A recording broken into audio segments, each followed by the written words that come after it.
I walked in on my girlfriend painting in her studio at 2 a.m., the third night that week she'd vanished with barely a text. The place was always locked and off limits, but something in me snapped. Maybe it was the way she hesitated before leaving, or how her hands shook when I asked what she was working on. The door was already cracked open, and I heard voices, hers, and demands. Not just any man, but her ex, whose name she swore she never said anymore. The apartment was nothing like a studio. His clothes were on the floor, their toothbrushes lined up in the bathroom, and old takeout containers stacked in the kitchen. My girlfriend didn't even look surprised to see me, just annoyed, like I'd interrupted the last brush stroke. Her ex grinned at me from the couch, swirling a glass of red wine, like he'd been expecting this confrontation for weeks.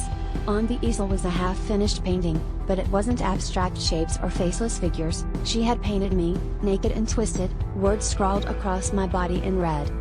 Every piece she'd ever sold was there, lined up against the walls. Each one had my secrets in code, my guilt over my father's death, the lie I told about my job, the scar I kept covered up. I realized these weren't random splashes of color, but stories only I could recognize, twisted and exposed for strangers to buy and hang in their living rooms. I wanted to scream, but all I could do was stare as her ex laughed and told me he'd been helping her get the details right. She didn't apologize.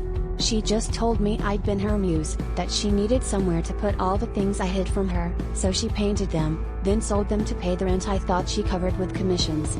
I left that night, but the worst part was how much I missed seeing myself in her art, even if it was only ever the pieces of me I'd hoped no one would see.